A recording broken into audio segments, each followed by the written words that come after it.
നമസ്കാരം. ഞാൻ ഇന്ന് പറയാൻ പോകുന്നത് ഒരു അപ്കമിങ് എപ്പിസോഡിൻ്റെ സ്റ്റോറി ആട്ടോ. അങ്ങനെ രേവതിക്കുട്ടിയുടെ ഒരു സ്റ്റോറിയാണ് ഞാൻ ഇന്ന് പറയുന്നത്. രേവതിക്കുട്ടി ഗ്രേസമ്മയോട് ചോദിക്കുന്നുണ്ടല്ലോ, ആ റൂം എന്താണ് ഏത് സമയം അടച്ചിടുന്നത്, അത് തുറക്കാറൊന്നുമില്ലല്ലോ, തുറന്ന് കണ്ടിട്ടില്ലല്ലോ എന്നൊക്കെ പറയാട്ടോ. നിനക്ക് എന്തിനാണ് അതിപ്പോൾ തുറന്നിട്ട് എന്ന് ഗ്രേസമ്മ ചോദിക്കുകയും ചെയ്യുന്നുണ്ടായിരുന്നു. അല്ല, അത് തുറന്ന് കണ്ടിട്ടില്ല, ആ റൂം മാത്രം എന്താ ഇങ്ങനെ അടച്ചിട്ടേക്കണേ എന്ന് ചോദിച്ചതാണ് എന്ന് പറയാട്ടോ രേവതിക്കുട്ടി. അപ്പോൾ ഗ്രേസമ്മ പറയുന്നുണ്ട്, അത് ഞങ്ങളുടെ മകൻ്റെ റൂമാണ്. അവൻ യൂസ് ചെയ്തിരുന്ന അവൻ്റെ റൂമായിരുന്നു. അവൻ മരിച്ചതിന് ശേഷം എനിക്കാകെ ഭ്രാന്തായി മാറി. ഈ ഓരോ റൂമും, ഈ വീട്ടിലെ ഓരോ മുക്കും മൂലയും ഞാൻ അവനെ വിളിച്ച് അന്വേഷിച്ചു കൊണ്ട് നടന്നു. ഞാൻ വിളിച്ചാൽ അവൻ വിളി കേൾക്കും, അവൻ തിരിച്ചു വരും എന്നുള്ളൊരു പ്രതീക്ഷയായിരുന്നു എനിക്ക് ഉണ്ടായിരുന്നത്. പക്ഷേ അവൻ വന്നില്ല. അവൻ ഞങ്ങളെയൊക്കെ വിട്ടിട്ട് കർത്താവിൻ്റെ അടുക്കലേക്ക് പോയി. ദൈവം അവനെ കൊണ്ടുപോയി എന്നൊക്കെ പറഞ്ഞ് ഇങ്ങനെ വിഷമിക്കുകയാണ് കേട്ടോ. അപ്പം രേവതിക്കുട്ടി ആശ്വസിപ്പിക്കുകയും ചെയ്യുന്നുണ്ട്. അപ്പം എന്താണെങ്കിലും ആ ചേട്ടൻ്റെ റൂം അടഞ്ഞു കിടക്കല്ലേ, അപ്പം അതിങ്ങനെ അടഞ്ഞു കിടക്കണ്ട, പൊടി പിടിച്ചൊക്കെ ഇങ്ങനെ കിടക്കല്ലേ, അപ്പോൾ അതൊക്കെ ഒന്ന് ക്ലീൻ ചെയ്യാം. പിന്നെ അവിടെ എന്തെങ്കിലുമൊക്കെ സൂചന, എന്തെങ്കിലുമൊക്കെ സംഭവങ്ങൾ കിട്ടുമോ എന്നൊക്കെ അറിയാനുള്ളൊരു ക്യൂരിയോസിറ്റി രേവതിക്കുട്ടിയുടെ ആ റൂമിലേക്ക് എത്തിക്കുക കേട്ടോ. രേവതിക്കുട്ടി അങ്ങനെ ആ റൂം തുറന്ന് അവിടെയൊക്കെ ഒന്ന് ക്ലീൻ ചെയ്യാം എന്നുള്ളതാണ് രേവതിക്കുട്ടിയുടെ മെയിൻ ഉദ്ദേശ്യം. ആ റൂം ആകെ പൊടി പിടിച്ച് മാറാലൊക്കെ ആയിട്ട് കിടക്കല്ലേ. അപ്പോൾ ഇപ്പോഴും മാമച്ചാനും ഗ്രേസമ്മാൻ്റെയും ആണെങ്കിൽ ഇവർ ആ ഓർമ്മകളിൽ തന്നെ ഇങ്ങനെ ജീവിക്കുകയാണ്, ആ മകൻ്റെ ഓർമ്മകളിൽ ഇങ്ങനെ ജീവിക്കുകയാണ്. അപ്പോൾ അതിനൊക്കെ ആ ഓർമ്മകളൊക്കെ ഒന്ന് പൊടി തട്ടിയെടുക്കുകയും വേണം. അവരുടെ മനസ്സിൽ വിഷമം ഒരിക്കലും മാറത്തില്ല. കാരണം സ്വന്തം മകൻ, ആകെ ഉണ്ടായിരുന്ന ഒരേ ഒരു മകനാണ് അവർ വിട്ടു പോയിരിക്കുന്നത്. അതിൻ്റെ ആ ഒരു വിഷമം അവരുടെ മരണം വരെ അവരുടെ മനസ്സിൽ തന്നെ ഉണ്ടാകും. അതൊക്കെ രേവതിക്കുട്ടിക്ക് അറിയാം. എന്നാലും ആ റൂമൊക്കെ ഒന്ന് പോയി നോക്കാം, ആ ചേട്ടൻ്റെ ഒരു ഫോട്ടോയെങ്കിലും കാണാൻ രേവതിക്കുട്ടിക്ക് ഭയങ്കര ആഗ്രഹം തോന്നുകയാണ്. അപ്പോൾ ആ റൂമിൽ എല്ലാം ഉണ്ടെന്ന് ഗ്രേസമ്മ പറഞ്ഞല്ലോ, ഇവിടെയൊക്കെ ഫോട്ടോസ് വെച്ചിട്ടുണ്ടായിരുന്നു, ഞാനതൊക്കെ എടുത്ത് മാറ്റി, ഇപ്പം എല്ലാം ആ റൂമിൽ വെച്ചേക്കാണ് എന്ന് പറഞ്ഞല്ലോ. അങ്ങനെ രേവതിക്കുട്ടിക്ക് അപ്പോൾ ആ ചേട്ടൻ്റെ ഫോട്ടോ കാണാൻ ഭയങ്കരമായിട്ട് ആഗ്രഹം തോന്നുക കേട്ടോ. ഗ്രേസമ്മയുടെയും മാമച്ചായൻ്റെയും കുഞ്ഞിനെ കാണാൻ, മകനെ കാണാനുള്ള ഒരു ആഗ്രഹം തോന്നുകയാണ്. അങ്ങനെ ഒരു ദിവസം രേവതിക്കുട്ടി ആ റൂം തുറന്ന് അതിനകത്തേക്ക് കയറുക കേട്ടോ. അങ്ങനെ രേവതിക്കുട്ടി അകത്തേക്ക് കയറിയിട്ട് അവിടെ മൊത്തം ഇങ്ങനെ നോക്കുന്ന സമയത്ത് മുഴുവൻ മാറാല പിടിച്ച് കിടക്കുക കേട്ടോ ആ റൂം. ആ റൂമിലേക്ക് ആരും കയറാറുമില്ല, അവിടെ ക്ലീൻ ആക്കാറോ ഒന്നുമില്ല. അങ്ങനെ വർഷങ്ങളായിട്ട് അടച്ചിട്ടേക്കാണ്. അവിടുത്തെ സാധനങ്ങളൊക്കെ എങ്ങനെയാണോ ഇരുന്നത് അതേപോലെ തന്നെ ഇപ്പോഴും ഇരിപ്പുണ്ട് കേട്ടോ, പൊടിയൊക്കെ പിടിച്ച് ഇങ്ങനെ ഇരിക്കുകയാണ്. അപ്പോൾ അങ്ങോട്ടേക്ക് കയറുമ്പോൾ തന്നെ രേവതിക്കുട്ടി തുമ്മലാണ്. കാരണം ഭയങ്കര പൊടിയാണ്, മാറാലയാണ്. അതുകൊണ്ട് ഭയങ്കര ബുദ്ധിമുട്ടിയിട്ടാണ് രേവതിക്കുട്ടി അവിടെ നിൽക്കുന്നത്. ഒരു ഇരുട്ട് മുറി പോലെ കേട്ടോ. കാരണം ജനലടച്ച് കർട്ടനൊക്കെ നീക്കിയിട്ട് ഒരു വെട്ടം പോലും ആ റൂമിലേക്ക് വരുന്നില്ല കേട്ടോ. അങ്ങനെ രേവതിക്കുട്ടി ലൈറ്റ് ഓൺ ആക്കുക കേട്ടോ. ലൈറ്റ് ഓൺ ആക്കുമ്പോൾ കാണുന്നത് ഒരു നല്ലൊരു റൂമാണ്, നല്ലൊരു അച്ചടക്കമുള്ളൊരു റൂമായിട്ട് തോന്നുക കേട്ടോ. കാരണം നല്ല നീറ്റായിട്ടൊക്കെ കൊണ്ട് നടന്നിരുന്ന റൂമാണെന്ന് മനസ്സിലാവുകയാണ്. അങ്ങനെ ഒരു ബെഡുണ്ട്, കട്ടിലും ബെഡൊക്കെ ഉണ്ട്, അലമാരി ഉണ്ട്, അതുപോലെ ഒരു ടേബിളും കുറച്ച് ബുക്സും സാധനങ്ങളും, അങ്ങനെ ഒരുപാട് അങ്ങനത്തെ സാധനങ്ങളൊക്കെ ഉണ്ട്. പിന്നെ അതുപോലെ അയാൾ യൂസ് ചെയ്തിരുന്ന ഒരു മ്യൂസിക്കൽ ഇൻസ്ട്രുമെൻ്റ് ഉണ്ട് കേട്ടോ, ഒരു ഗിറ്റാർ ഉണ്ട് അവിടെ. ആ മ്യൂസിക്കൽ ഇൻസ്ട്രുമെൻ്റ് ഒക്കെ യൂസ് ചെയ്യായിരുന്നു കേട്ടോ. ഒരു ഗിറ്റാർ അവിടെ ഇരിപ്പുണ്ട്. അപ്പോൾ അത് കണ്ടിട്ട് ഈ രേവതിക്കുട്ടിക്ക് ഭയങ്കര ഇഷ്ടം തോന്നുക കേട്ടോ. അവൾക്കത് ഗിറ്റാർ വായിക്കാനൊന്നും അറിയില്ലെങ്കിലും അത് കണ്ടപ്പോൾ ഭയങ്കര ഇഷ്ടം തോന്നുകയാണ്. അങ്ങനെ ആ ഗിറ്റാർ അവിടെ ഇരിപ്പുണ്ട്. അതുപോലെ മറ്റ് ഒരുപാട് സാധനങ്ങൾ, ഒരു ഫുട്ബോൾ ഇരിപ്പുണ്ട്, ക്രിക്കറ്റ് ബാറ്റ്, അങ്ങനെ ക്രിക്കറ്റും ഫുട്ബോളൊക്കെ ഇഷ്ടപ്പെടുന്ന ഒരാളായിരുന്നു കേട്ടോ. ഗെയിംസും അങ്ങനെയൊക്കെ ഇഷ്ടപ്പെടുന്ന ഒരാളായിരുന്നു. ഷട്ടിൽ ബാറ്റ്, അങ്ങനെയുള്ള സാധനങ്ങളൊക്കെ ഓരോ സ്ഥലത്ത്. അപ്പോൾ അലമാരയിലും കുറേ സാധനങ്ങളും ഡ്രസ്സുകളും കാര്യങ്ങളൊക്കെ ആയിട്ട്.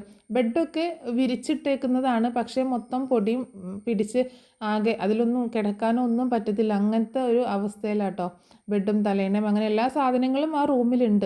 അപ്പോൾ രേവതിക്കുട്ടി ആദ്യം അവിടെ മൊത്തം ഇങ്ങനെ ഒന്ന് നോക്കുകയാണ്. അപ്പോൾ എന്ത് ചെയ്യണം എന്നൊന്നും അറിയില്ല. അപ്പോൾ ഫോട്ടോസൊക്കെ ഉണ്ടോയെന്നാണല്ലോ മെയിനായിട്ട് നോക്കേണ്ടത്.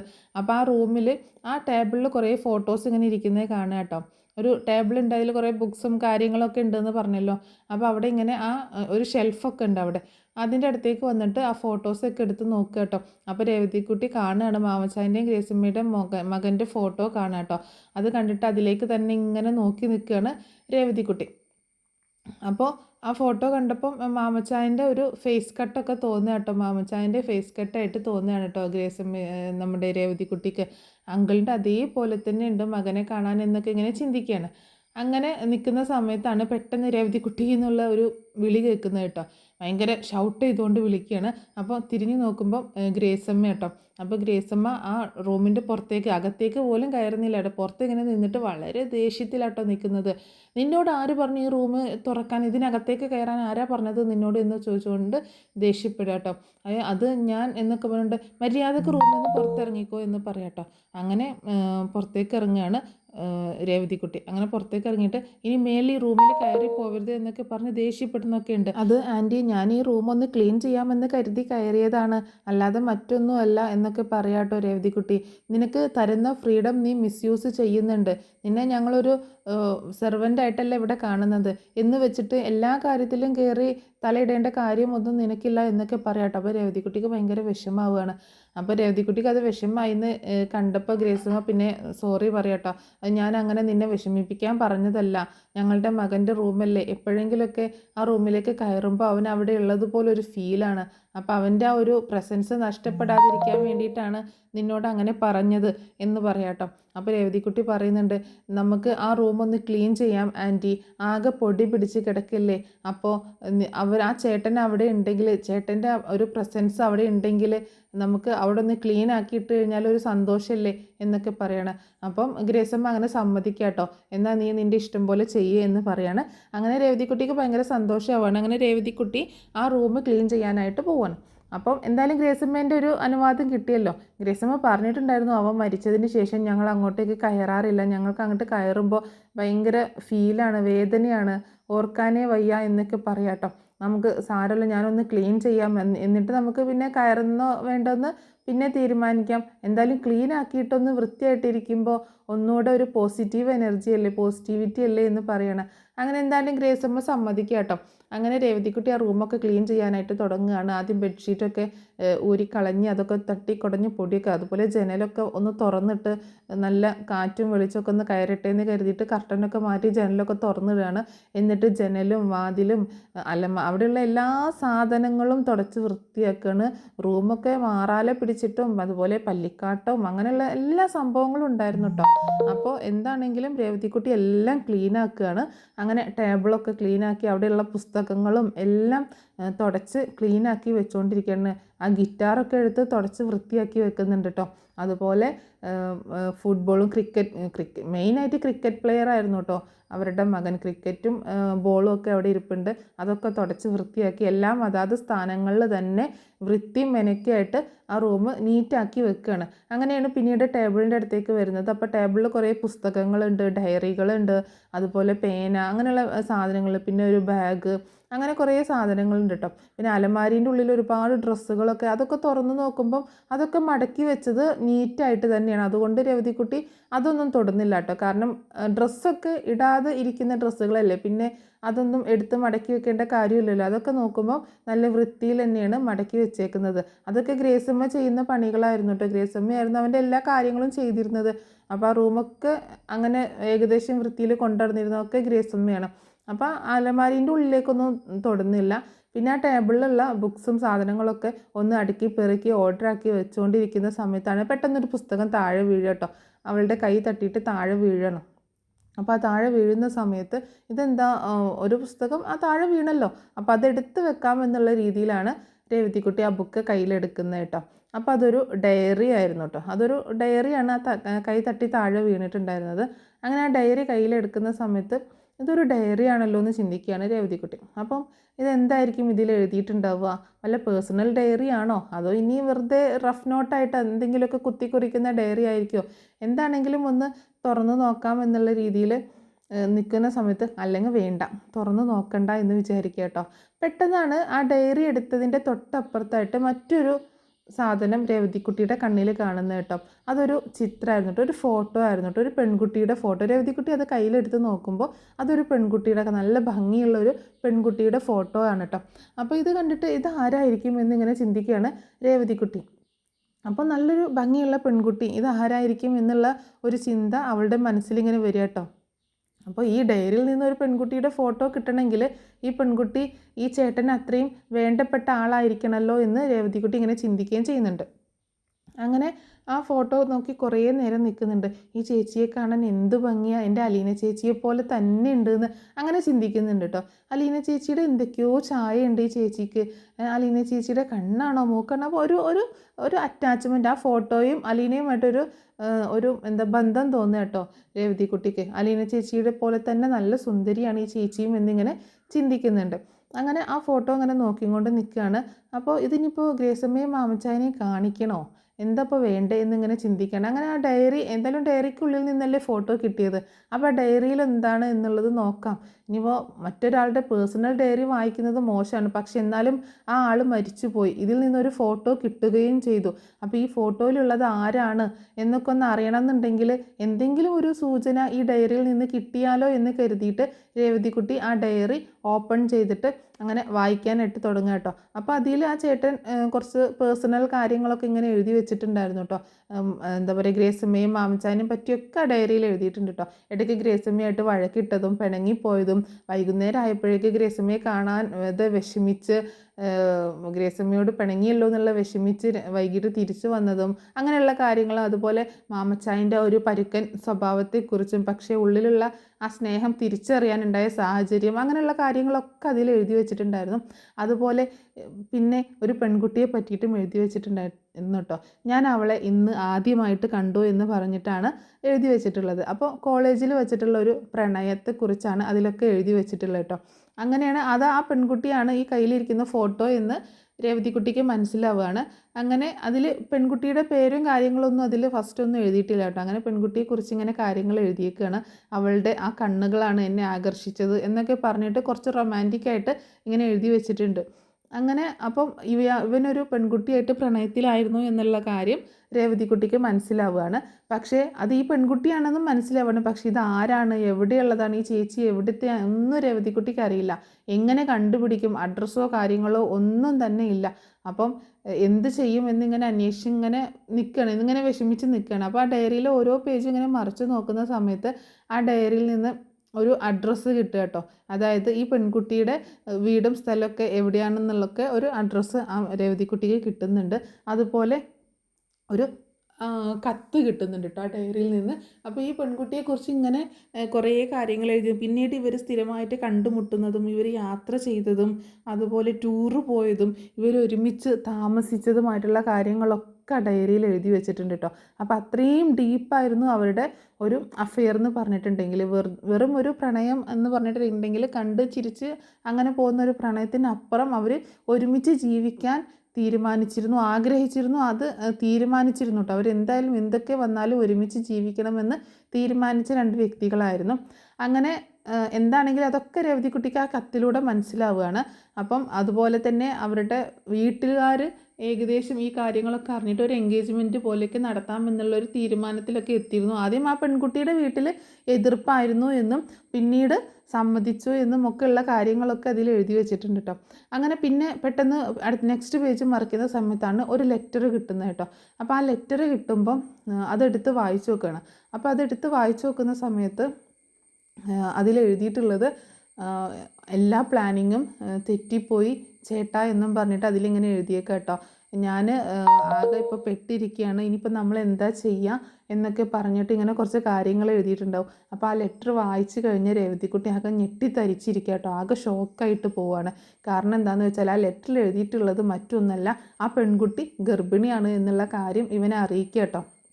അപ്പോൾ ശരിക്കും പറഞ്ഞിട്ടുണ്ടെങ്കിൽ നോവലിലൊക്കെ ഒരു ഫോൺ മെസ്സേജിലൂടെ കത്തിലൂടെയാണ് അറിയിക്കുന്നത്. ഇത് മിക്കവാറും എപ്പിസോഡിലൊക്കെ വരാൻ സാധ്യതയുള്ളത് ഒന്നുകിൽ അവൻ്റെ മൊബൈൽ ഫോൺ അവിടെ കണ്ടെടുക്കാൻ സാധ്യതയുണ്ട് കേട്ടോ. അപ്പോൾ ആ മൊബൈൽ ഫോൺ ഇങ്ങനെ ഓൺ ആക്കുമ്പോൾ അതിലുള്ള മെസ്സേജുകളായിട്ടായിരിക്കാം എപ്പിസോഡിലൊക്കെ ഇങ്ങനെ ഈ പെൺകുട്ടിയെക്കുറിച്ചുള്ള കാര്യങ്ങളൊക്കെ അറിയുന്നത് കേട്ടോ. അപ്പോൾ അതുപോലെ രേവതിക്കുട്ടി അവിടെ ആ കത്തിൽ ഇങ്ങനെ വായിക്കുകയും ചെയ്യുന്നുണ്ട് കേട്ടോ. ഇങ്ങനെ എല്ലാം പ്ലാനിങ്ങും തെറ്റിപ്പോയി, എങ്ങനെയൊക്കെയാണ് സംഭവങ്ങൾ എന്നുള്ളത് പറയുന്നത്. അപ്പോൾ ഇത് കേട്ടിട്ട് രേവതിക്കുട്ടി ആകെ ഞെട്ടിത്തരിച്ചിരുന്ന് പോവുക കേട്ടോ. അപ്പോൾ ഇനി എന്താ ഇപ്പോൾ ചെയ്യുക, ഇനി എന്തായിരിക്കും എന്നുള്ളൊരു ടെൻഷനാണ്. അപ്പം ആ പേജ്, ആ ലെറ്റർ ഇരിക്കുന്ന പേജിന് ശേഷം പിന്നീട് അവിടെ നിന്ന് അങ്ങോട്ടേക്ക് ഒന്നും എഴുതിയിട്ടില്ല കേട്ടോ. അപ്പം ഈ ലെറ്റർ കിട്ടിയതിന് ശേഷം അവളെ കാണാൻ പോയതായിരിക്കും ആ പയ്യൻ. ആ സമയത്താണ് അവന് ആക്സിഡൻറ്റ് സംഭവിക്കുകയും അവൻ മരിച്ചു പോവുകയും ചെയ്യുന്നത്.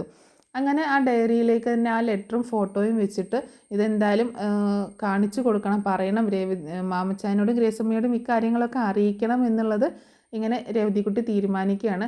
അങ്ങനെ അത് ആ മേശയുടെ ഉള്ളിലേക്ക് ആ ഡയറി എടുത്ത് വെക്കാമെന്ന് വിചാരിക്കുന്ന സമയത്താണ് അതിൻ്റെ ഉള്ളിൽ നിന്നൊരു മൊബൈൽ ഫോൺ കിട്ടുന്നുണ്ട് കേട്ടോ.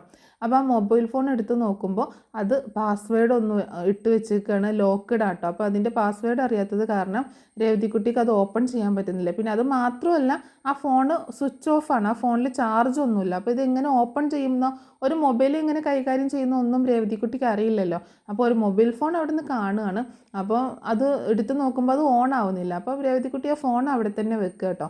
ഫോൺ അവിടെ വെച്ചിട്ട് ബാക്കി എല്ലാ ഭാഗങ്ങളും ക്ലീൻ ചെയ്ത് അങ്ങനെ ആ ഡയറിയിലേക്ക് തന്നെ ആ ലെറ്ററും ഫോട്ടോയൊക്കെ വെച്ച് റൂമൊക്കെ ക്ലീൻ ചെയ്ത് രേവതിക്കുട്ടി പോയി ഫ്രഷ് ആയിട്ടൊക്കെ വരികയാണ്. അപ്പോൾ എങ്ങനെയെങ്കിലും ഈ വിവരങ്ങളൊക്കെ ഗ്രേസമ്മയുടെ അടുത്ത് അറിയിക്കണമല്ലോ, മാമച്ചാൻ്റെ അടുത്തും ഗ്രേസമ്മയുടെ അടുത്തും അറിയിക്കണം. അപ്പം രേവതിക്കുട്ടി പിന്നീട് വൈകിട്ട് ഓരോ കോഫിയൊക്കെ ആയിട്ട് 2 പേരുടെ അടുത്തേക്കും ചെല്ലുക കേട്ടോ. വിത്തൗട്ട് ഷുഗറാണ് മാമച്ചായന് കൊടുക്കുന്നത്. അങ്ങനെ അവർ കുടിച്ചുകൊണ്ടിരിക്കുന്ന സമയത്ത് രേവതിക്കുട്ടി പറയുന്നുണ്ട്, ഞാൻ ആ റൂമൊക്കെ ക്ലീൻ ആക്കിയെന്ന് പറയാം കേട്ടോ. അപ്പോൾ ഗ്രേസമ്മ അവളിങ്ങനെ നോക്കുന്നുണ്ട്, ഒരു വല്ലാത്ത നോട്ടം നോക്കുകയാണ്. അപ്പം മാമച്ചായൻ ചോദിക്കുന്നുണ്ട് ഏത് റൂമെന്ന് ചോദിക്കുമ്പോൾ അത് അവിടെയുള്ള മുകളിലുള്ള ആ റൂം എന്ന് പറയാം കേട്ടോ. അപ്പോൾ മാമച്ചായൻ ഗ്രേസമ്മയെ നോക്കുകയാണ്. അപ്പോൾ ഗ്രേസമ്മ പറയുന്നുണ്ട്, അവൾ എന്നോട് ചോദിച്ചിട്ടാണ് അവിടെ ക്ലീൻ ആക്കാൻ പോയത്. ഞാൻ ആദ്യമൊക്കെ വേണ്ടാന്ന് പറഞ്ഞെങ്കിലും പിന്നീട് അവൾ അതൊന്ന് വൃത്തിയാക്കി കിടന്നോട്ടെ, ആ ചേട്ടൻ്റെ റൂമല്ലേ, നമ്മുടെ മോൻ്റെ റൂമല്ലേ എന്നൊക്കെ പറഞ്ഞ് വൃത്തിയാക്കാനായിട്ടാണ് അവൾ പോയത്. അതുകൊണ്ട് ആ റൂമൊക്കെ അവൾ വൃത്തിയാക്കിയതാണെന്ന് പറയാട്ടോ. അപ്പം മാമച്ചായൻ പിന്നീടൊന്നും പറയുന്നില്ല. അപ്പോൾ രേവതിക്കുട്ടി പറയുന്നുണ്ട്, എനിക്ക് ഒരു കാര്യം പറയാനുണ്ടായിരുന്നു എന്ന് പറയണേ. അപ്പോൾ എന്താ നിനക്ക് പറയാനുള്ളതെന്ന് ചോദിക്കുമ്പോൾ ഞാൻ ആ റൂം ക്ലീൻ ആക്കിക്കൊണ്ടിരിക്കുമ്പോൾ എനിക്ക് ഒരു ഡയറി കിട്ടിയെന്ന് പറയാട്ടോ. നീ എന്തിനാ ഡയറിയൊക്കെ എടുക്കാൻ പോയത്? അതൊക്കെ അവൻ്റെ ഡയറി അല്ലേ, അവൻ്റെ സാധനങ്ങളൊന്നും മറ്റൊരാൾ എടുക്കുന്നത് അവന് ഇഷ്ടമല്ല എന്ന് പറയാട്ടോ. അത് ഞാൻ മനഃപൂർവ്വം എടുത്തതല്ല, ആ ഡയറി താഴെ വീണപ്പോൾ താഴെ നിന്ന് വീണപ്പോൾ ഞാൻ അതെടുത്തപ്പോൾ ജസ്റ്റ് ഒന്ന് നോക്കി പോയതാണ്. അതിൽ നിന്ന് ഒരു ലെറ്ററും അതുപോലെ ഒരു ഫോട്ടോയും ഒക്കെ കിട്ടി എന്ന് പറയട്ടോ. അവൻ്റെ ഫോട്ടോയല്ലേ അവനെടുക്കാം, അവൻ്റെ ഫോട്ടോസൊക്കെ ഇഷ്ടംപോലെ ആ റൂമിലുണ്ടെന്ന് പറയുമ്പോൾ ചേട്ടൻ്റെ ഫോട്ടോയല്ല, എനിക്ക് ആ ഡയറിയിൽ നിന്ന് കിട്ടിയത് ഒരു പെൺകുട്ടിയുടെ ഫോട്ടോയാണെന്ന് പറയാട്ടോ രേവതിക്കുട്ടി. അത് കേട്ടിട്ട് ഗ്രേസമ്മയും മാമച്ചാനും ഇങ്ങനെ ഞെട്ടി അവളെങ്ങനെ നോക്കുന്നു. പെൺകുട്ടിയുടെ ഫോട്ടോയോ? അതെ, ഒരു പെൺകുട്ടിയുടെ ഫോട്ടോയാണ് എന്ന് പറയുമ്പം ഗ്രേസമ്മ പറയുന്നുണ്ട്, അത് ഏകദേശം അവനൊരു ലവ് ഉണ്ടായിരുന്നു, ആ പെൺകുട്ടിയുടെ ഫോട്ടോ ആയിരിക്കും, അവളുടെ ഫോട്ടോ ആയിരിക്കും. ഞങ്ങൾ ഇന്ന് വരെ അവളെ കണ്ടിട്ടില്ല. ഏകദേശം ഒരു എൻഗേജ്മെൻറ്റിലേക്കൊക്കെ എത്തിക്കാം എന്നുള്ളൊരു റെഡിയായി വന്നതായിരുന്നു. അവനെ ഇങ്ങനെ നിർബന്ധിച്ചപ്പോൾ ഞങ്ങൾ അവൻ്റെ ഇഷ്ടത്തിന് കൂടെ നിന്നു. പക്ഷേ അവളുടെ വീട്ടുകാർ എതിർപ്പായിരുന്നു. പിന്നീട് ഏകദേശം ശരിയായി വരികയായിരുന്നു.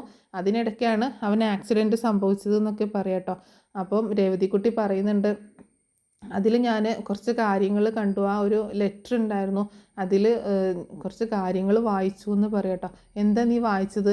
അതൊന്നും നീ വായിക്കേണ്ട ആവശ്യം ഉണ്ടായിരുന്നില്ലല്ലോ, അതൊക്കെ തെറ്റല്ലേ രേവതിക്കുട്ടി, നീ എന്തിനാ അതൊക്കെ എടുത്ത് നോക്കാൻ പോയതെന്നൊക്കെ പറഞ്ഞ് ഗ്രേസമ്മയും മാമച്ചാനും തന്നെ അത് ശരിയായില്ല എന്നൊക്കെ പറയുന്നുണ്ട്. അപ്പം രേവതിക്കുട്ടി പറയുന്നുണ്ട്, ഞാൻ മനഃപൂർവ്വം ചെയ്തതല്ല, അറിയാതെ ആ ചേച്ചി ആരാണെന്ന് അറിയാനായിട്ട് ഞാൻ നോക്കിയതാണ് എന്ന് പറയാണ്. പക്ഷെ അപ്പോഴാണ് എനിക്കൊരു കാര്യം മനസ്സിലായത്, നിങ്ങളുടെ മകൻ മരിച്ചു പോയെങ്കിലും ആ ചേട്ടൻ്റെ ഒരു ജീവൻ ഈ ഭൂമിയിൽ ജീവിച്ചിരിപ്പുണ്ട് എന്ന് പറയാട്ടോ. എന്താ രവതിക്കുട്ടി നീ പറയുന്നത്? ഞങ്ങളുടെ മകൻ മരിച്ചു പോയെങ്കിലും ജീവൻ പോയിട്ടില്ല എന്നോ? അവൻ്റെ ജീവൻ ഇപ്പോഴും ഇവിടെ ഉണ്ടെന്നോ? എന്താ നീ പറയുന്നത്? എനിക്ക് മനസ്സിലാവുന്നില്ല എന്ന് പറയണം. അപ്പോൾ രവതിക്കുട്ടി ആ കത്തിലുള്ള കാര്യങ്ങൾ അവരെ അറിയിക്കുക കേട്ടോ. ആ കത്തിലുള്ള കാര്യം അവരെ അറിയിക്കുകയാണ്. ആ പെൺകുട്ടി ഇങ്ങനെ പ്രഗ്നൻ്റ് ആയിരുന്നു എന്നുള്ളൊരു വിവരം അതിലുണ്ട്. അതിനുശേഷം ആ ഡയറിയിൽ ഒന്നും തന്നെ എഴുതിയിട്ടില്ല. അപ്പോൾ ആ ചേച്ചിയെ കാണാൻ പോയതായിരിക്കും ആ സമയത്ത് എന്നിങ്ങനെ പറയാട്ടോ.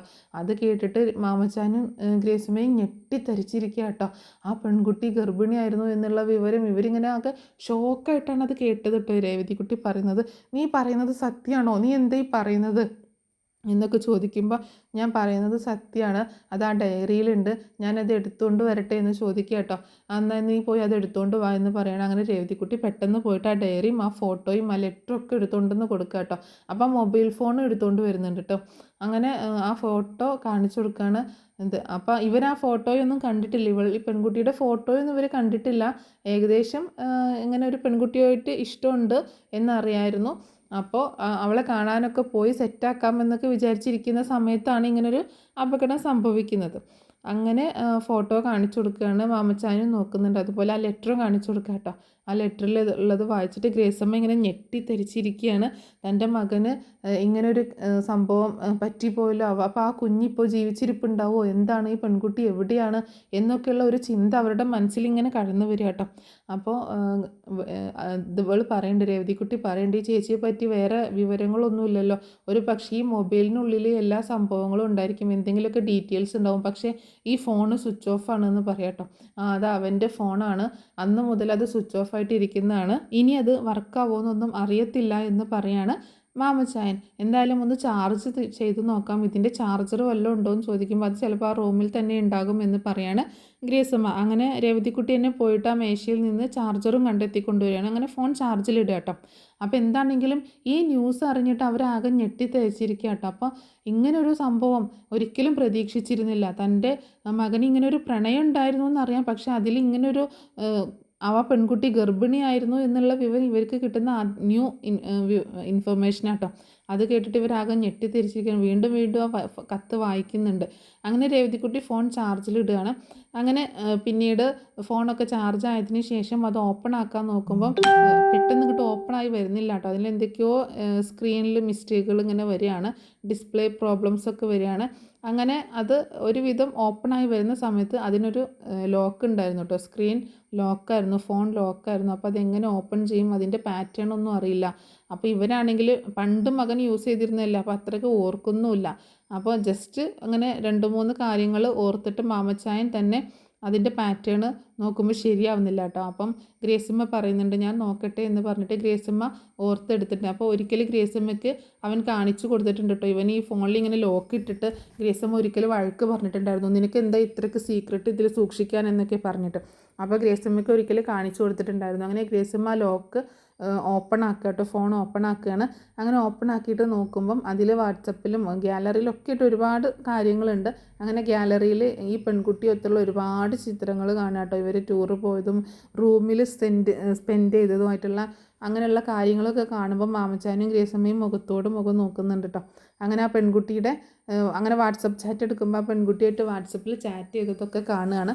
അപ്പോൾ ഇവർക്കാണെങ്കിൽ ഭയങ്കര വിഷമം. അപ്പോൾ ആ പെൺകുട്ടി ഇങ്ങനെ ഒരു വിവരം അറിയിച്ചിട്ട് ആണ് ഇവൻ കാണാനായിട്ട് പോകുന്നത്. അങ്ങനെയാണ് ആക്സിഡൻ്റ് ആവുന്നത്. പിന്നീട് അതിന് ശേഷം എന്താണ് അവൾക്ക് സംഭവിച്ചത് എന്നുള്ളതൊന്നും ഇവർക്കറിയില്ല. അപ്പോൾ എങ്ങനെയെങ്കിലും അവളെ കണ്ടെത്തണം, ആ കുഞ്ഞ് ജീവിച്ചിരിപ്പുണ്ടെങ്കിൽ ആ കുഞ്ഞിനെ കൂട്ടിക്കൊണ്ടുവരണം എന്നൊക്കെയുള്ള ഒരു തീരുമാനത്തിലെത്തുകയാണ് ഗ്രേസമ്മയും മാമച്ചായനും. അങ്ങനെ പിന്നീട് ഈ നമ്മുടെ അലീന ഉണ്ടല്ലോ, അലീനയുടെ അച്ഛനൊക്കെ വരുന്ന എപ്പിസോഡുകളൊക്കെ ഉണ്ട് കേട്ടോ. അങ്ങനെ അലീനയുടെ അച്ഛൻ വന്നതിന് ശേഷം അലീനയെ കൂട്ടിക്കൊണ്ടുപോകുന്ന ഭാഗങ്ങളൊക്കെ ഉണ്ട്. അപ്പോൾ അതിനൊക്കെ ശേഷമാണ് അലീനയും കൂടി മുൻകൈ എടുത്തിട്ടാണ് ഈ രേവതിക്കുട്ടിയുടെ ഗ്രേസമ്മയുടെ മാമച്ചായൻ്റെ മകൻ്റെ കുഞ്ഞിനെ കണ്ടെത്തുന്നത്. അത് മറ്റാരുമല്ല, അലീനയുടെ അപ്പച്ചി, അതായത് അച്ഛൻ്റെ പെങ്ങൾ തന്നെയാട്ടോ ഇവരുടെ മകൻ പ്രണയിച്ചിരുന്നത്.